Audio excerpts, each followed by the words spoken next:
Hello दोस्तों, जैसा कि आपको पता है हमारा नंबर सिस्टम टॉपिक चल रहा है और नंबर सिस्टम टॉपिक में हमने फैक्टर और सीरीज कंप्लीट किया है। दोनों टॉपिकों को हमने जीरो से स्टार्ट किया था और एडवांस लेवल तक के सारे क्वेश्चन डिस्कस किए थे। आज जो अपना टॉपिक रहेगा वो रहेगा नंबर ऑफ जीरोज, मतलब शून्यों की संख्या। अब ये शून्यों की संख्या किस तरीके से ज्ञात करते हैं उसके बारे में जानेंगे। हम इस टॉपिक को बिल्कुल जीरो से उठाएंगे और एडवांस लेवल तक लेके चलेंगे। सबसे पहले इसमें बिल्कुल एक छोटा सा क्वेश्चन बनता है। छोटा सा क्वेश्चन ये है, जैसे आपको बोल दिया जाए एक 1 multiply 2 multiply 3 multiply 4 multiply up to 77 और इसमें बोल दें किस मल्टीप्लिकेशन में शून्यों की संख्या कितनी होगी। यदि इन सभी का आपस में गुणा किया जाए तो शून्यों की संख्या कितनी होगी, इसमें आपसे पूछ लिया जाए तो फिर आपका जवाब क्या रहेगा। इसमें शून्यों की संख्या किस तरीके से निकालेंगे। सबसे पहली बात इसमें एक और समझने वाली ये है कि 1 से मैंने स्टार्ट किया है और लास्ट 77 तक गया है। इसको एक तरीके से और लिखा जा सकता है, या तो आपको इस तरीके से मिलेगा या फिर आपको इस तरीके से मिलेगा। इसको इस तरीके से भी लिख सकता है फैक्टोरियल 77, फैक्टोरियल 77 इस तरीके से भी लिख सकता है। इन दोनों का मतलब एक ही होता है। या फिर किसी गाइड में देखोगे तो आपको इस तरीके से भी लिखा मिलेगा 77 और फैक्टोरियल का साइन इस प्रकार से रहेगा। इन तीनों का मतलब एक ही होता है। 1 से लेकर 77 की संख्याओं का मल्टीप्लाई या फैक्टोरियल 77 या फिर 77 फैक्टोरियल, बात एक ही होती है। यदि मैं आपके सामने इस तरीके से लिखता हूं, मान लो 1 मल्टीप्लाई 2 मल्टीप्लाई 3 मल्टीप्लाई 4 मल्टीप्लाई इस प्रकार से चलती जाती है अप टू 10, तो इसको हम ऐसे भी तो बोल सकते हैं कि इसका मतलब भी हो जाएगा फैक्टोरियल 10, या फिर बोल सकते हैं कि इसका मतलब हो जाएगा 10 का फैक्टोरियल। इन तीनों का मतलब एक ही रहेगा। तो सबसे पहली बात ये समझनी थी कि इसका मतलब और इसका मतलब तीनों का मतलब एक ही रहेगा। अब बात आती है शून्यों की संख्या किस तरीके से करेंगे। हम बिल्कुल जीरो से इस बात को समझने की कोशिश करते हैं। सबसे पहले हम जानते हैं इसका लॉजिक क्या रहेगा, फिर ऐसा ही क्यों करते हैं उसकी भी बात करते हैं। जैसे आपके पास है 1 multiply 2 multiply 3 multiply 4 multiply up to 77। अब इसमें आपको यदि शून्यों की संख्या बतानी हो, नंबर ऑफ जीरोज यदि आपको बताने हो, तो ऐसे करना, सबसे बड़ी संख्या को उठाना है। सबसे बड़ी संख्या है यहाँ पे 77, इसको 5 से डिवाइड कर दो, इसमें 5 का भाग दे दो। जब भी आपको नंबर ऑफ जीरोज की बात करें, शून्यों की संख्या पूछे, तो बड़ी संख्या को उठाना है और उसमें 5 का भाग देना है। और ये काम तभी करना है जब लगातार संख्याओं का मल्टीप्लिकेशन हो, जब लगातार संख्याओं का गुणा दिया गया हो, तभी ये काम आपको करना है। यहाँ पे यदि 77 में 5 से डिवाइड करेंगे तो आप इस प्रकार से डिवाइड करते हो। 77 डिवाइड करना आपको 5 से, यहाँ पे भाग जाएगा एक बार, फिर 2, फिर आएगा 7, फिर भाग जाएगा 25 मतलब 5, फिर घटाएंगे 2। तो आपको ये देखना है कि भाग कितनी बार गया। यहाँ पे भाग गया है 15 बार और शेष बचा है 2। तो आपको देखना है कि पूरा भाग कितनी बार गया है। आपको पॉइंट से मतलब नहीं है, यहाँ पे जाएगा 15 पॉइंट कुछ, लेकिन पॉइंट से मतलब नहीं है, ये देखना है कि भाग पूरा कितनी बार गया है। यदि 77 को 5 से डिवाइड करेंगे तो ये पूरा डिवाइड हुआ 15 बार। यहाँ पे हम बोल सकते हैं कि भाग देने पे आएगा 15 पॉइंट कुछ, लेकिन पॉइंट से हमें कोई लेना देना नहीं है। अब आगे वही काम करना है। भाग देने के बाद में 15 प्राप्त हुआ है, इस 15 को फिर से डिवाइड करेंगे और उसी संख्या से डिवाइड करेंगे, फिर से 5 से ही डिवाइड करेंगे। यदि 15 में 5 का भाग देंगे तो ये आएगा 3। यदि 15 में 5 का भाग देते हैं तो ये आएगा 3। क्या दोबारा 3 में 5 का भाग जाता है? तो आप बोलोगे बिल्कुल नहीं जाता। यदि भाग जाता है तो देते जाना है और नहीं जाता है वहीं पे छोड़ देना है। तो देखोगे 15 प्लस 3, इन दोनों को जोड़ दो तो 15 प्लस 3 हो जाएगा 18। तो हम ये बोल सकते हैं कि इन सभी संख्याओं को यदि आपस में मल्टीप्लाई करते हैं तो उसमें नंबर ऑफ जीरोज होंगे 18। तो इस क्वेश्चन का अपना आंसर रहेगा 18। एक छोटे से उदाहरण से इस बात को और समझते हैं। फिर बात ये भी करेंगे कि 5 से ही भाग क्यों करते हैं, 5 से ही डिवाइड क्यों करते हैं। जैसे मान लो कि एक क्वेश्चन ये है 1 multiply 2 multiply 3 multiply 4 multiply 5 multiply up to 100। ये संख्या आपको दे रखी है। इसको सबसे पहले हम क्या लिख सकते हैं, इसको हम ऐसे बोले कि ये फैक्टोरियल 100 होगा, तो ये वाला और ये वाला बात एक ही है। इसको हम इस तरीके से भी लिख सकते हैं कि 100 फैक्टोरियल, तो भी कोई समस्या नहीं है। इन तीनों का मतलब एक ही होता है। अब इन सब के मल्टीप्लिकेशन में हमें ये बताना है कि नंबर ऑफ जीरो कितनी होगी। नंबर ऑफ जीरो कितनी होगी, तो हमें क्या करना है, बड़ी संख्या में बड़ी संख्या 100 इसको 5 से डिवाइड करना है। 100 में 5 का भाग देना है। यदि भाग देंगे तो ये पूरा पूरा जाएगा 20 बार। क्या 20 में फिर दोबारा से 5 का भाग जाता है? जाता है, तो फिर भाग देंगे। यदि 20 को फिर से 5 से डिवाइड करें तो ये आएगा 4। क्या 4 में फिर से 5 का भाग जाता है? तो बोलोगे नहीं। तो हम बोल सकते हैं 20 यहाँ से 4 यहाँ से 20 और 4 कुल मिला के हो जाएगी 24। तो हम ये बोल सकते हैं इन सब के मल्टीप्लिकेशन में शून्यों की संख्या होगी 24। इस बात को और आगे लेके चलते हैं और समझते हैं एक और उदाहरण से। तो हमें बोल दिया जाए, मान लो कि हमारे पास क्वेश्चन इस तरीके से हैं 1 multiply 2 multiply 3 multiply 4 multiply 5 multiply up to 200। इसमें हमसे पूछ लिया जाए, बताइए नंबर ऑफ जीरो कितनी है, शून्यों की संख्या कितनी है। तो हम ऐसे बोल सकते हैं कि जब भी आपसे शून्यों की संख्या पूछ ली जाए, जब भी शून्यों की संख्या पूछे तो हम सबसे पहले बड़ी संख्या को उठाएंगे। बड़ी संख्या है 200 और 200 में भाग देंगे 5 का। यदि 5 का भाग देते हैं तो 5 से पूरा पूरा डिवाइड होगा 40। 40 में फिर से 5 का भाग जाता है, तो 40 से और इसमें भाग देंगे 5 का। यदि 40 में 5 का भाग देंगे तो ये आएगा 8। 8 में फिर से 5 का भाग जाता है, तो 8 में 5 का भाग दिया, ये जाएगा 1। पॉइंट से कोई लेना देना नहीं है, एक बार जाएगा। तो हम ये बोल सकते हैं 40 प्लस 8 प्लस 1 हो जाएगा 49। तो इन सब के मल्टीप्लिकेशन में शून्यों की संख्या होगी 49। अब इस बात को और थोड़ा आगे लेके चलते हैं और एक और एग्जाम्पल से इस बात को और समझने की कोशिश करते हैं। मान लो कि आपके पास ये क्वेश्चन आ जाए।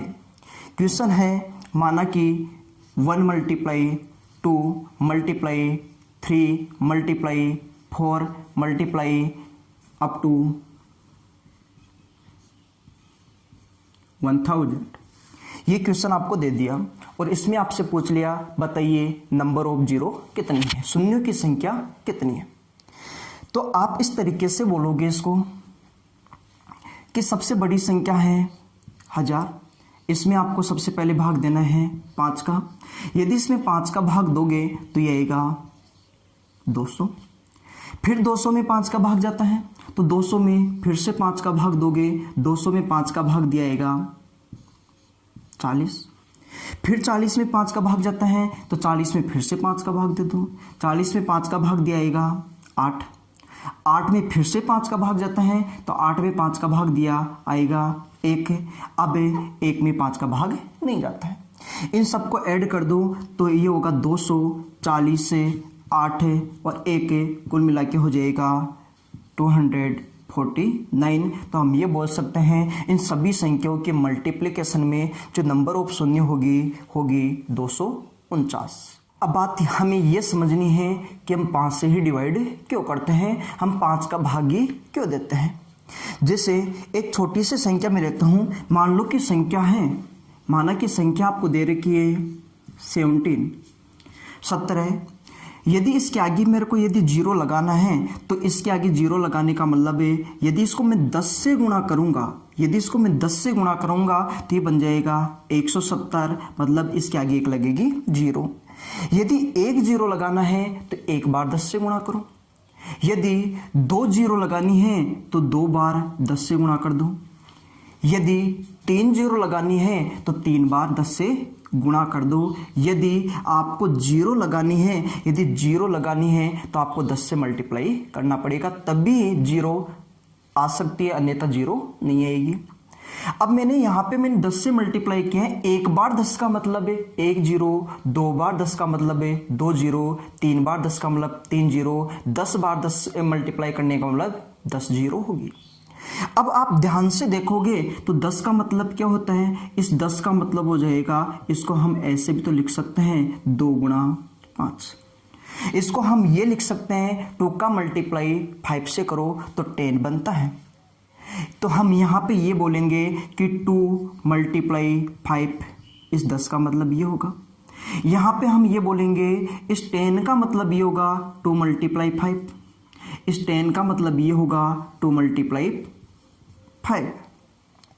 तो हम ये बोल सकते हैं कि जीरो जब भी लागू होगी तो 2 का मल्टीप्लाई 5 से होगा तभी 10 बनेगा, और 10 बनेगा तो जीरो लगेगी। तो जीरो लगाने के लिए 10 होना जरूरी है और 10 बनाने के लिए 2 और 5 होना जरूरी है।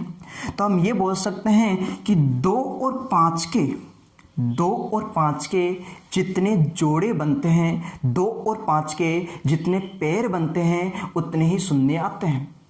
2 और 5 के जितने पैर बनेंगे, जितने जोड़े बनेंगे उतने ही शून्य आते हैं। तो यहाँ पे हम बोलेंगे 1 जोड़ा 1 जीरो, 2 जोड़े 2 जीरो, 3 जोड़े 3 जीरो, लेकिन जोड़ा किसका बनना चाहिए, 2 और 5 का।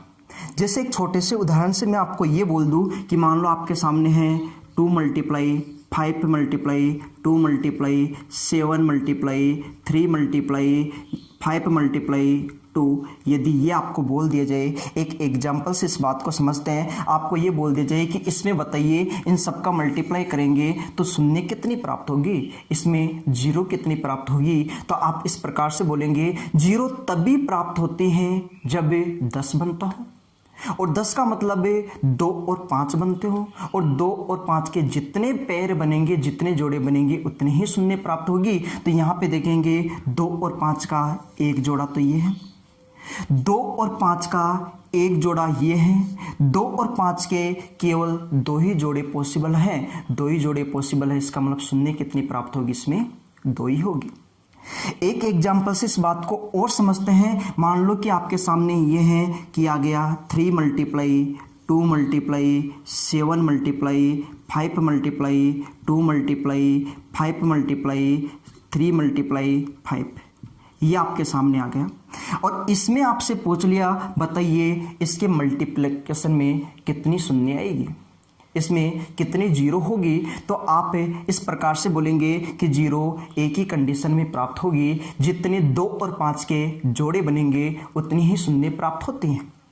तो यहाँ पे हम बोलेंगे कि 2 और 5 का एक जोड़ा तो ये हो गया, 2 और 5 का एक जोड़ा तो ये हो गया, 2 और 5 का एक जोड़ा ये हो गया। क्या 2 और 5 के जोड़े बन रहे हैं? यहाँ पे देखो 5 तो हैं लेकिन इसके साथ 2 नहीं है।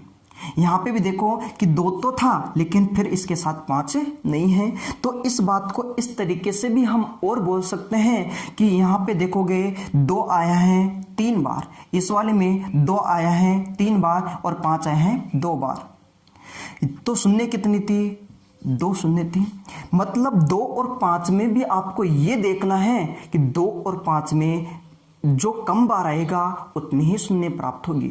2 और 5 में भी ये देखना है कि जो 2 और 5 में से जो कम बार आएगा उतनी ही शून्य प्राप्त होगी। तो यहाँ पे देखोगे 2 एक बार, 2 बार, 3 बार, 2 तो आए हैं 3 बार लेकिन 5 1 और 2 5 आए हैं केवल 2 बार। तो शून्य कितनी होगी? 2। मतलब जो कम बार आएगा उतनी ही शून्य प्राप्त होती है। इस नीचे वाले एग्जाम्पल की भी बात करें तो हम देखेंगे 2 दो बार आए हैं और 5 आ गया 1 2 3, तो 5 3 बार और 2 बार, तो जो कम बार आएगा उतनी ही शून्य प्राप्त होगी। तो इसमें 2 केवल आए हैं 2 बार, तो शून्य भी होगी 2।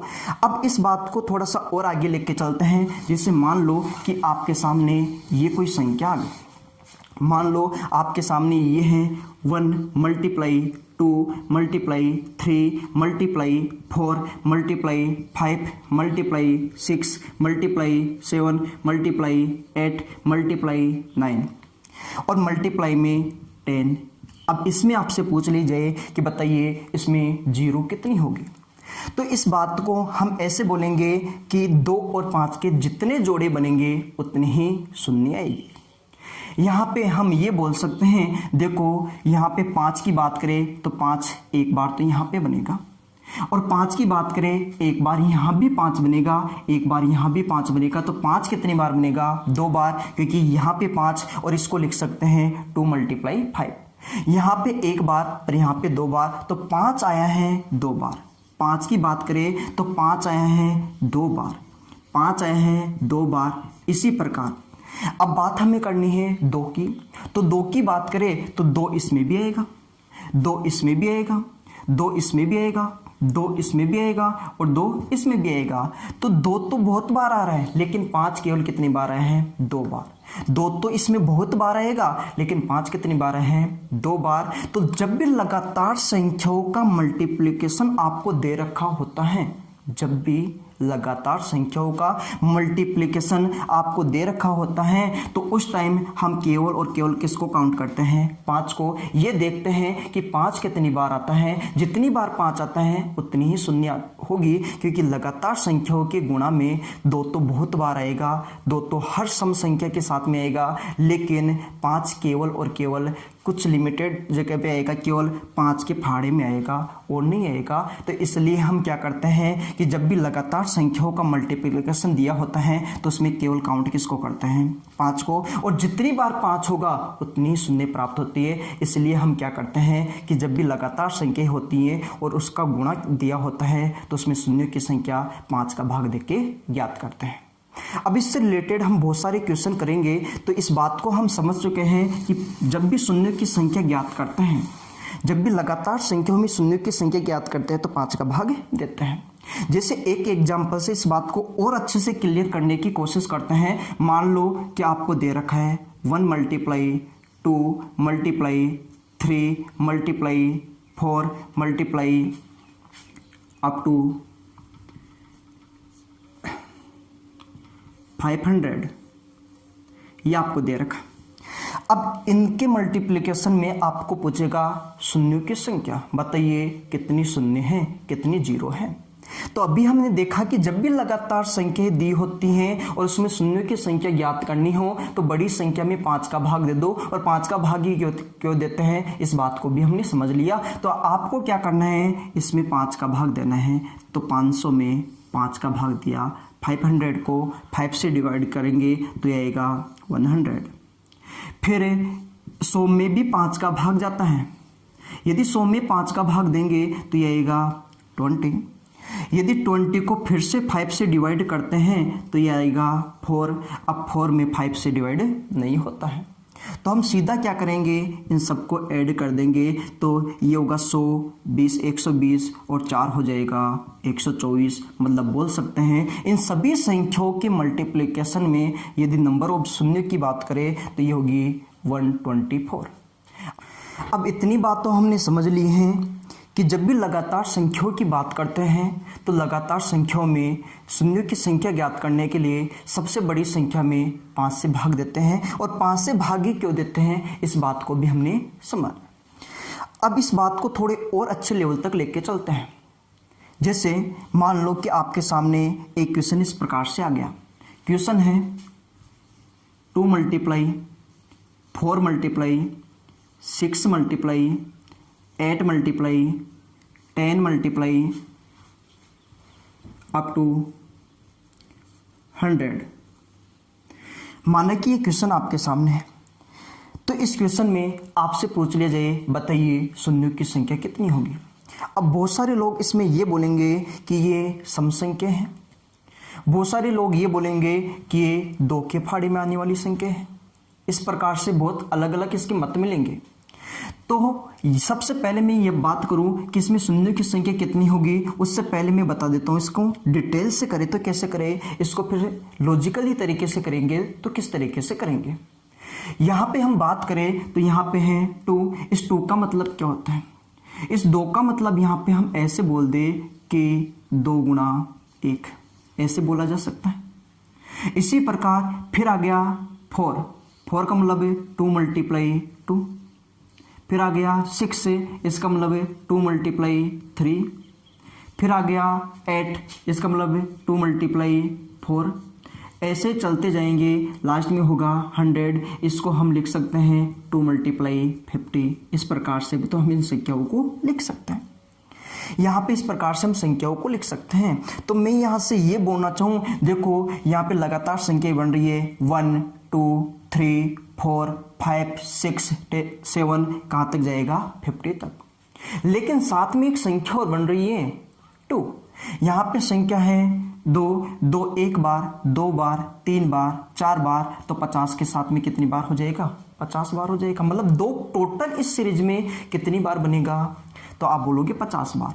तो मैं इसको ऐसे लिख दूँ तो कोई समस्या है क्या कि 2 की पावर 50, क्योंकि ये 2 कितनी बार आ गया? 50 बार तो 2 आ गया। और फिर क्या रह गया? 1 मल्टीप्लाई 2 मल्टीप्लाई 3 मल्टीप्लाई 4 मल्टीप्लाई, इस प्रकार से चलता जाएगा अप टू 50। इस प्रकार से संख्या बनेगी। मतलब ये हुआ कि आपको इसको इस तरीके से लिखना है और ये भी लिखना है आपको सीधा, ये भी आपको लिखना है सीधा। आप इसको इस तरीके से लिखना है। इस स्टेप को केवल मैंने इसलिए बताया है कि आप बात को समझ पाओ कि ये है क्या। अब आगे से हम सीधा यहाँ से यहाँ पे आना सीखेंगे। अब आपको पता है कि जब भी हम लगातार संख्याओं में शून्यों की संख्या ज्ञात करते हैं, लगातार संख्याओं में 0 निकालते हैं, तो बड़ी संख्याओं को देखते हैं और 5 का भाग देते हैं, क्योंकि 5 ही काउंट करना है। तो देखो इसमें तो 5 है नहीं, इससे तो कोई लेना देना है नहीं, केवल इस पे डिपेंड कर रहा है अपना क्वेश्चन, इसमें कितनी शून्य आएगी। तो यहाँ पे 50 है, इसको 5 से डिवाइड करेंगे तो कितनी बार जाएगा भाई? 10 को फिर 5 से डिवाइड करेंगे, ये आएगा 2, तो ये हो जाएगा 10 + 2 कितनी बनेगी? 12। तो हम ये बोल सकते हैं कि इसमें जो शून्यों की संख्या होगी वो होगी 12। आइए एक उदाहरण से इस बात को और अच्छे से कंप्लीट करने की कोशिश करते हैं। मान लो कि आपके सामने क्वेश्चन इस प्रकार से आ गया। माना कि क्वेश्चन है अपने पास ये वाला। मान लो कि ये आ गया 3 multiply 6 multiply 9 multiply 12 multiply up to 180, और इसमें बोल दिया आपसे बताइए शून्यों की संख्या कितनी होगी।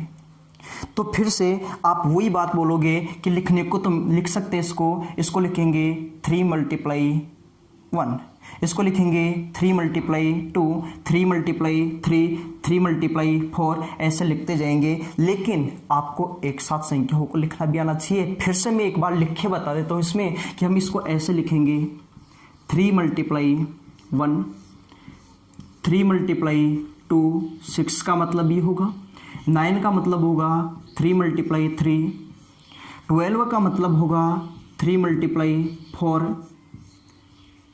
आगे चलोगे तो 180 का मतलब होगा ये होगा 3 मल्टीप्लाई 60।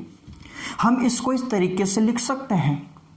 अब ध्यान से देखोगे तो यहाँ पे देखो 3 एक बार, 3 2 बार, 3 तीसरी बार आया, 3 4 बार काउंट हुआ। यहाँ पे कितनी बार हो जाएगा? 60 बार।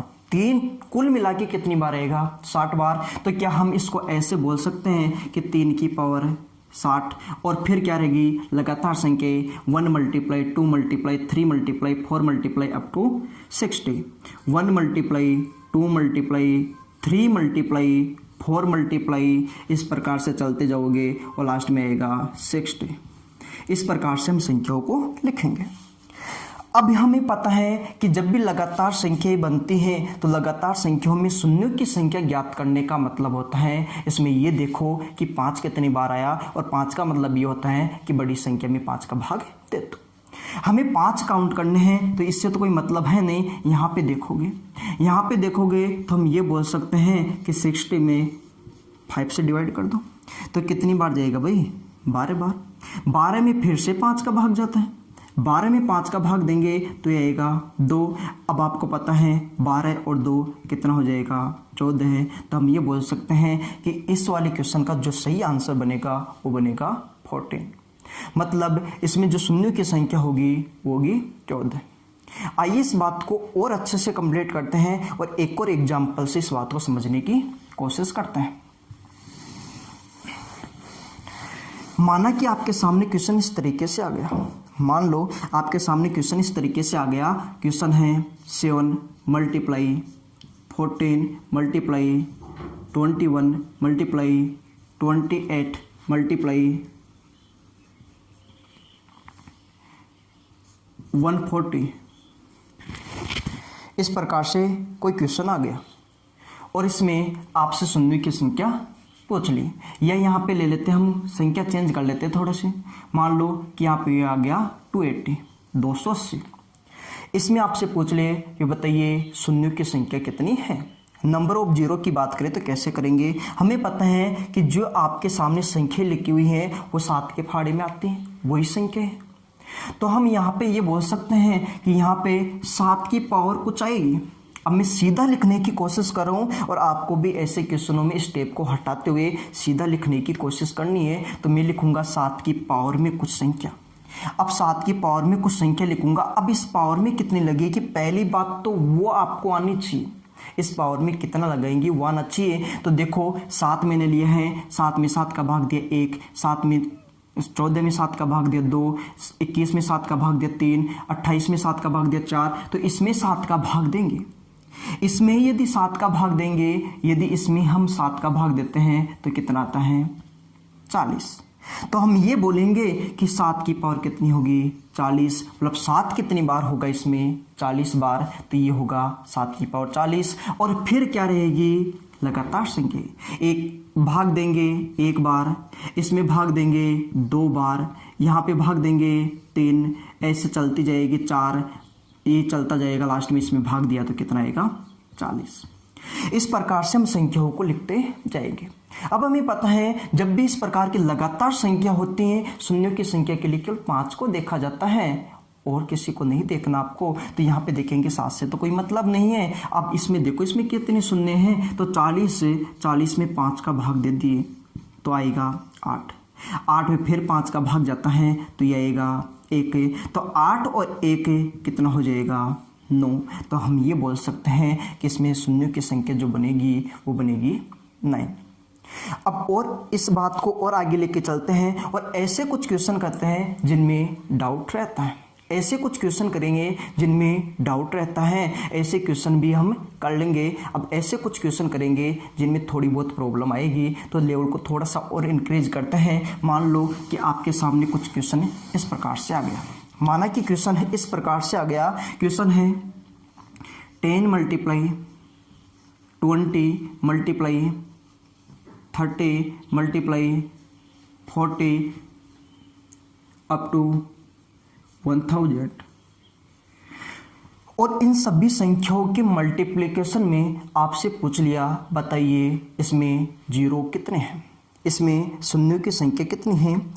तो हमें इतना तो पता चल गया कि इसको लिखना किस तरीके से है।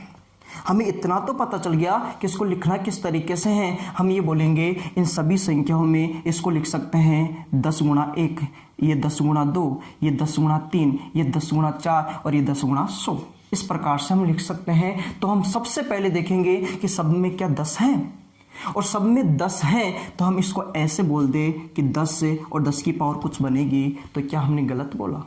ये बात भी सही है कि 10 में ये 10 कितनी बार आया, तो एक इसमें भाग देंगे 1, फिर भाग देंगे 2, तो इसमें भाग दिया 10 का 3, इसमें भाग दिया 4 और इसमें भाग दिया 100। 1000 में यदि 10 का भाग देंगे 100, मतलब ये कितनी संख्या बनेगी? 100 संख्या। इसका मतलब 10 कितनी बार आएगा? 100 बार आएगा। आगे की राजनीति तो वही है, सीधा बोलेंगे इसमें भाग दिया 10 का 1, मल्टीप्लाई भाग दिया 2, फिर 30 में 10 का भाग दिया 3, मल्टीप्लाई 40 में 10 का भाग दिया 4, मल्टीप्लाई। इस प्रकार से हम संख्याओं को लिखते जाएंगे और 1000 में यदि 10 का भाग देंगे तो ये आएगा 100। यहाँ तक अपने को कोई समस्या नहीं होगी, लेकिन आंसर बताते टाइम इसमें थोड़ी सी दिक्कतें होगी। अब वो दिक्कत कहाँ पे होगी वो देखो, अभी तक हमने यहाँ पे जो संख्या ली थी, यदि यहाँ पे या तो 2 था या 4 था, 3 था या 6 7 था, इस प्रकार से संख्या थी। लेकिन अब की बार यहाँ पे क्या गया 10 से, और 10 तो पहले से इसमें शून्य है। तो यदि ये संख्या आपके सामने आती हैं तो यहाँ पे आपको समस्या होगी, क्योंकि जब इस प्रकार से कोई संख्या आएगी तो इसको भी सोल्व करना है, इसको भी सोल्व करना है, दोनों को मिला के फिर शून्यों की संख्या बनेगी। तो ये स्पेशल क्वेश्चन आप लोगों को ध्यान में रखना है 10 के लिए कि आप इस तरीके से क्वेश्चन को कर तो लोगे, लेकिन आंसर किस तरीके से बता पाओगे। हम बात करें यहाँ पे, यदि इसमें शून्यों की संख्या निकालने की कोशिश करें, इसमें शून्यों की संख्या निकालने की कोशिश करें तो ये लगातार संख्या हैं, और लगातार संख्याओं में शून्यों की संख्या ज्ञात करने के लिए बड़ी संख्या में 5 का भाग देते हैं और शून्यों की संख्या निकालते हैं। तो बड़ी संख्या है 100, यदि इसको 5 से डिवाइड करेंगे 20 को फिर 5 से डिवाइड करेंगे ये आएगा 4। अब आगे भाग नहीं जाता है तो हम ये बोलेंगे 20 और 4 24। मतलब यहाँ से लेकर यहाँ तक की बात करें तो इसमें शून्यों की संख्या होगी 24। लेकिन प्रॉब्लम तो ये कर रहा है अपने को, प्रॉब्लम ये कर रहा है। तो जब इस प्रकार से प्रॉब्लम होती हैं तो हम इस प्रकार से काम करेंगे। देखो, यदि मैं आपसे बोलता हूँ 10 की पावर 1, इसका मतलब क्या होता है भाई 10 ही होता है, मतलब शून्य कितनी होगी 1 ही होगी। यदि मैं आपसे बोलता हूँ 10 की पावर 2, इसका मतलब कितना होता है, ये होता है 100। इसमें शून्य कितनी होती भाई 2 होती। यदि पावर 1 लगाता हूँ 0 1 आती है, पावर 2 लगाता हूँ 0 2 आती है, पावर 3 लगा दी जाए तो 0 कितनी आएगी 3 0 आएगी। यदि आपसे कोई बोल दे कि 10 की पावर 5, 0 कितनी आएगी 5। आपसे बोल दिया जाए 10 की पावर 50, 0 कितनी आएगी 50। तो हम ये बोलेंगे कि 10 की पावर 100, तो 0 कितनी 100। तो हम ये बोलेंगे केवल यहाँ से 100 शून्य, इसमें तो कितनी शून्य 100 हैं, 100 0 तो यहाँ पे है, 100 0 यहाँ पे है, और यहाँ से कितनी बनी है 20 और 4 24। तो हम सीधा ये बोलेंगे तो शून्य कितनी हो गई 100 20 120 और 4 124। तो हम ये बोलेंगे कि इस क्वेश्चन में जो शून्यों की संख्या होगी वो होगी 124। इस बात को और आगे लेके चलते हैं और एक एग्जाम्पल से और अच्छे से समझने की कोशिश करते हैं। मान लो कि आपके सामने क्वेश्चन ये है, माना कि आपके सामने क्वेश्चन ये है, क्वेश्चन है 10 multiply 20 multiply 30 multiply 40 multiply up to 4000। 4000 तक ये संख्या चल रही हैं और इसमें पूछ ली जाए बताइए शून्य कितनी है, 0 कितनी है। तो हम यही बोलेंगे सबसे पहले देखो इसमें भी 10 है, इसको लिख सकते हैं 10 गुणा 1, ये 10 गुणा 2, ये 10 गुणा 3, ये 10 गुणा 4, और इसको लिखेंगे 10 गुणा 400। तो यहाँ पे सबसे पहले सभी संख्याओं में 10 आ रहा है, और 10 आ रहा है तो ये देखो 10 कितनी बार आ रहा है, और जितनी भी बार 10 आ रहे हैं वो 10 की पावर में लगा दो। तो यहाँ पे इसमें भाग दिया 1, 10 में 10 का भाग दिया 1, मल्टीप्लाई 20 में 10 का भाग दिया 2, मल्टीप्लाई 30 में 10 का भाग दिया 3, मल्टीप्लाई 40 में 10 का भाग दिया 4, मल्टीप्लाई इस प्रकार से चलता जाएगा। और इसमें यदि 10 का भाग देंगे 4000 में 10 का भाग देंगे, 1 0 हट जाएगी, कितना होगा 400। मतलब ये गिनती कहाँ तक जा रही है, ये संख्या कहाँ तक जा रही है, तो 400 तक है। तो 10 की पावर भी कितनी होगी 400, क्योंकि प्रत्येक संख्या के साथ में क्या था 10 से, और ये संख्या कितनी है 400। तो 10 कितनी बार 400 बार। अब हमें यह पता है शून्य की संख्या ज्ञात करनी है तो सबसे पहले इसको भी तो देखना है, क्योंकि 10 में तो पहले से शून्य है। और यदि यहाँ पे हम बात करें तो हम ये बोलेंगे 10 की पावर 400, तो मतलब यहाँ पे शून्य कितनी है 400। तो 400 शून्य तो यहाँ से मिल गई अपने को। अब बात यहाँ पे करनी है कि इसमें शून्य कितनी आएगी। यदि इसकी 0 भी हमें मिल जाती हैं तो सबका टोटल कर देंगे, वही अपना फाइनल आंसर होगा। हम बात करें यहाँ पे तो इसमें शून्य निकालने के लिए सबसे पहले बड़ी संख्या 400, यदि इसको 5 से डिवाइड करते हैं तो ये आता है 80 प्लस इस 80 में भी 5 से डिवाइड कर दो। यदि इसमें 5 का भाग देंगे ये आएगा 16। अब हमें पता है कि 16 में 5 का भाग जाता है, 16 में 5 का भाग दिया ये आएगा 3। अब 3 में 5 का भाग नहीं जाता है, तो यहाँ पे हम ये बोलेंगे कि शून्यों की संख्या के लिए इन सबका योगफल। यदि इन सबका योगफल करते हैं तो हम ये बोलेंगे 400, 480, 496 और 3 499। तो हम ये बोलेंगे इस मल्टीप्लिकेशन में जो शून्यों की संख्या होगी, जो जीरो होगी, वो होगी 499। इस बात को और अच्छे से कंप्लीट करने के लिए हम एक और एग्जाम्पल लेते हैं।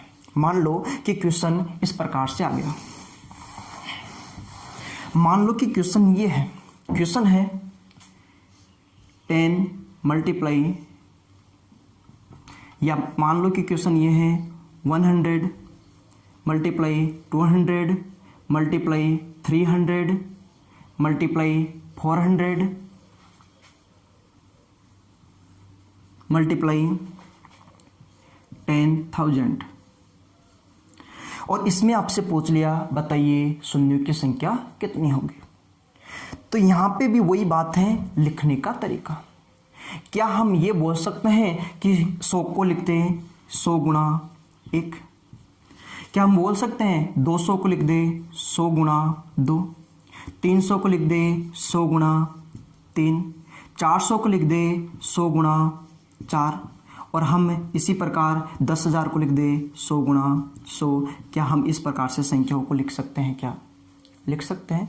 मतलब ये हुआ कि प्रत्येक संख्या की बात करें, प्रत्येक संख्या की बात करें तो प्रत्येक संख्या में 100 होगा, 100 होगा। प्रत्येक संख्या में 100 है तो 100 की पावर कुछ ना कुछ होगी, और ये होगी तो हम भाग दे के देख लेते हैं कि संख्या कितनी है। तो यहाँ पे हम बोले कि 100 में 100 का भाग दिया 1, 2, 300 में 100 का भाग दिया 3। प्रत्येक संख्या को 100 से डिवाइड कर दो, यहाँ पे होगा 4, ऐसे ही चलते जाएंगे तो लास्ट में होगा, यदि 10,000 में यदि 100 का भाग देते हैं तो आएगा 100। मतलब 1 से लेकर 100 तक की संख्या है तो 100 की पावर भी कितनी हो जाएगी? 100। तो हम ये बोल सकते हैं कि इसको ऐसे भी तो लिख सकते हैं, और यदि ऐसे लिख लिया तो हम बोलेंगे अब शून्य की संख्या आसान हो गई है।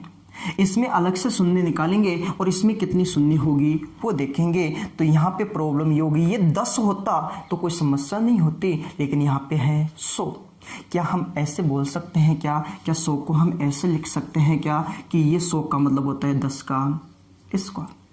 क्या इस 100 का मतलब होता है 10 का स्क्वायर?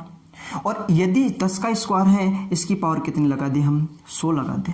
ऐसे लिख सकते हैं क्या 100 को 10 का स्क्वायर, और पावर कितनी है 100? जब घात के ऊपर घात होती है तो होती है मल्टीप्लाई, तो 10 की पावर हो जाएगी 200। तो इसका मतलब हो जाएगा 10 की पावर 200, और 10 की पावर 200, पावर में 200, तो कितनी शून्य हो गई यहाँ से? 200। 200 शून्य तो यहाँ से बन गई है, 200 शून्य तो यहाँ से बन गई है। यदि 200 शून्य हमें मिल चुकी है तो इसमें कितनी शून्य होगी वो देख लेते हैं। इसमें शून्य निकालने के लिए 100 में 5 से भाग देंगे, 100 में 5 से भाग देंगे तो ये आएगा 20। फिर 20 में फिर 5 से डिवाइड करेंगे तो ये होगा 4। अब आगे डिवाइड होता नहीं तो हम ये बोलेंगे 200, 220 प्लस 4 ये हो जाएगा 224। तो बोलेंगे इसमें जो शून्यों की संख्या होगी 224। एक क्वेश्चन ऐसा भी है जिसमें फिर से आपको समस्या होगी। हमने बहुत सारे इसमें क्वेश्चन कर लिए हैं जिसमें समस्या कुछ नहीं है, ऐसे मान के चलो छोटे क्वेश्चन थे और हमने वो सारे क्वेश्चन किए। अब एक ऐसा क्वेश्चन है जिसमें समस्या होती है। क्वेश्चन क्या है? जैसे मैं आपसे बोलूं कि क्वेश्चन इस प्रकार से है 5 मल्टीप्लाई 10 मल्टीप्लाई 15 मल्टीप्लाई 20 मल्टीप्लाई, मान लो कि ये है 200 तक। मान लो कि ये क्वेश्चन आपको है दे रखा है, हमने 2 के फाड़े वाले देख लिए, 4, 10 से इस प्रकार से देख लिए। अब ये स्पेशल क्वेश्चन आपको ध्यान में रखना है।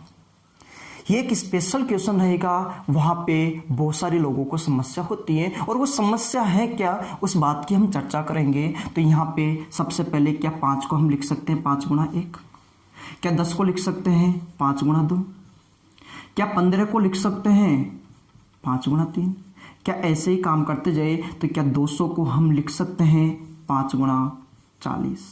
बताइए क्या ऐसा लिख सकते हैं क्या इस प्रकार से हम काम कर सकते हैं? क्या इतना काम हम कर सकते हैं? तो हम ऐसे बोलेंगे कि यहाँ पे 5 की पावर कुछ बनेगी और ये कितनी पावर रहेगी वो इस बात पे डिपेंड होगा कि भाग कहाँ तक जा रहे हैं। तो 5 में 5 का भाग दिया 1, मल्टीप्लाई 10 में 5 का भाग दिया 2, मल्टीप्लाई 15 में 5 का भाग दिया 3, मल्टीप्लाई 20 में 5 का भाग दिया 4, मल्टीप्लाई ये जाएगा 200 में 5 का भाग दिया 40। मतलब ये संख्या कहाँ तक है 40 तक, तो 5 की पावर भी कितनी होगी 40। इतना काम तो आप सभी लोगों ने कर लिया होगा या कर लोगे आप। लेकिन अब आगे इस क्वेश्चन में समस्या रहती है। 10 वाले में आपके पास एक समस्या थी, उसका समाधान आपने किया। अब यहाँ पे समस्या ये है कि यहाँ पे देखो 5 की पावर 40 और ये लगातार संख्या है। क्या मैं ये बोल सकता हूँ कि जब भी 5 की टेबल होगी तो क्या प्रत्येक संख्या में 5 होगा? प्रत्येक संख्या में 5 होगा, प्रत्येक संख्या में 5 होगा। क्या 5 की टेबल में क्या प्रत्येक संख्या में 2 होता है? तो आपका जवाब होगा प्रत्येक संख्या में 2 नहीं होता, 5 तो होता है। देखो इसमें भी 5 का भाग जाता है, इसमें भी 5 का भाग जाता है, इसमें भी 5 का भाग जाता है, इसमें भी 5 का भाग जाता है और ये भी 5 से डिवाइड होता है। मतलब प्रत्येक संख्या में 5 है। लेकिन ये देखो 2 से डिवाइड नहीं होता, इसका मतलब ये इसमें 2 नहीं है। ये 2 से डिवाइड होता है, मतलब इसमें 2 है। इसमें 2 से डिवाइड नहीं होता, इसका मतलब इसमें 2 नहीं है। इसमें 2 है, इसमें 2 है। कुछ संख्या ऐसी होगी जिसमें 2 का भाग जाएगा, कुछ संख्या ऐसी होगी जिसमें 2 का भाग नहीं जाएगा। जब भी आपको लगता है कि टेबल 5 की चल रही है, उसमें हम 5 को काउंट नहीं करते हैं, हम 5 नहीं देखते हैं कि 5 कितनी बार आए हैं, हम उसमें ये देखते हैं कि 2 कितनी बार आए हैं, क्योंकि हमें पता है 5 40 बार तो यहीं पे आ चुका और इसमें भी आगे भी 5 आएगा। तो ऐसे क्वेश्चनों में जब 5 की टेबल चल रही है उसमें 5 काउंट नहीं करते हैं, 5 कितनी बार आए हैं उससे कोई लेना देना नहीं है। उसमें हम ये देखेंगे कि 2 कितनी बार आए हैं। तो इसमें 2 की बात करेंगे तो 5 से कोई लेना देना नहीं है, इससे कोई लेना देना नहीं है। इसमें देखो इसमें 1 से लेकर 40 तक 2 कितनी बार है, तो देखो बड़ी संख्या क्या है 40 और 2 कितनी बार है 5 के लिए हमने क्या किया था 5 से डिवाइड, 2 के लिए क्या करेंगे 2 से डिवाइड। यदि इसमें 2 से डिवाइड करेंगे तो आएगा 20, फिर 2 से डिवाइड होता है 10, फिर 2 से डिवाइड होता है 5 और 5 फिर 2 से डिवाइड होता है 2 और 2 फिर 2 से डिवाइड होता है ये आएगा 1। यहाँ तक हम काम करेंगे। तो यहाँ पे देखो 2 टोटल कितनी बार आया है, 2 जितनी बार आएगा ऐसे क्वेश्चन में उतनी ही शून्य प्राप्त होगी। तो यहाँ पे देखेंगे 20, 30 और 5 35 और 2 37 और 1 38। तो हम ये बोल सकते हैं कि इसमें जो शून्य की संख्या होगी, जो 0 होगी वो होगी 38। तो आपको ऐसे क्वेश्चनों में ध्यान देने वाली बात केवल इतनी सी है कि जब भी 5 का फाड़ा चलता है, 5 की टेबल आती है, उसमें आपको 2 काउंट करने होते हैं नहीं कि 5। ये स्पेशल नोट लगा के आपको लिख लेना है। एक एग्जाम्पल से इस बात को और समझने की कोशिश करते हैं। मान लो कि क्वेश्चन इस प्रकार से आ गया और मान लो कि क्वेश्चन अपना यह है। क्वेश्चन यहाँ पे है 5 multiply 10 multiply 15 multiply 20 multiply up to ये चल रहा है। मान लेते हैं कि ये है 140। यहाँ तक ये संख्या दे रखी, तो आपको दिखाई दे रहा है कि जो संख्या लिखी हुई है वो 5 के टेबल में आती है। और जब भी इस प्रकार से क्वेश्चन बनता है तो उसमें आपको केवल और केवल 2 काउंट करना होता है, 5 को काउंट नहीं करेंगे। 5 को काउंट क्यों नहीं करेंगे, इसका रीजन ये है कि प्रत्येक संख्या में 5 है लेकिन प्रत्येक संख्या में 2 नहीं है, और जो कम बार आता है उसको काउंट करते हैं तो 2 कम बार आएगा क्योंकि प्रत्येक संख्या में 2 नहीं है। तो हम ये बोल सकते हैं कि यहाँ पे देखो 5 हैं 10 हैं, क्या 5 को हम 5 गुणा 1 लिख सकते हैं? क्या 10 को 5 गुणा 2 लिख सकते हैं? ऐसे ही लिखते जाएंगे तो हम इसको लिखेंगे 5 कितनी बार आएगा, 5 की पावर क्या होगी वो देख लेना है, लेकिन सबको डिवाइड कर देते हैं। 5 में 5 का भाग दिया 1, मल्टीप्लाई 10 में 5 का भाग दिया 2, मल्टीप्लाई 15 में 5 का भाग दिया 3, मल्टीप्लाई 20 में 5 का भाग दिया 4। ऐसे काम करते जाएंगे और लास्ट में देखेंगे 140 को 5 से डिवाइड करेंगे तो आएगा 28। इस प्रकार से हम संख्याओं को लिख लेंगे। अब हमें पता है कि प्रत्येक संख्या में 5 तो है, 5 से डिवाइड नहीं करेंगे, लेकिन ये देख लेते हैं 28 तो 5 की पावर भी कितनी बनेगी, 28। आगे हम बात करें तो हम ये बोल सकते हैं कि यहाँ पे ये देखो कि 2 कितनी बार आया, तो 28 2 से डिवाइड किया, 2 से डिवाइड किया तो आएगा 14, 14 को 2 से फिर डिवाइड किया तो आएगा 7, 7 को 2 से डिवाइड किया आएगा 3, 3 को 2 से डिवाइड किया आएगा 1।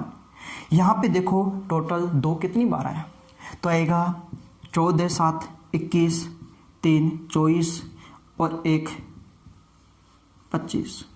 ये होगी शून्य की संख्या। तो कुल मिला के शून्य बनेगी इसमें 25।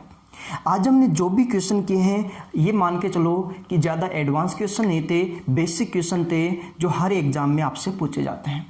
जो इस वाली टॉपिक की जो अगली क्लास होगी उसमें कुछ एडवांस क्वेश्चन करेंगे, कुछ अच्छे क्वेश्चन करेंगे जो सीजीएल मेंस वगैरह के एग्जाम में पूछे जाते हैं, सीडीएस केट लेवल के एग्जाम में पूछे जाते हैं। तो मिलते हैं हम अपने अगले वीडियो में।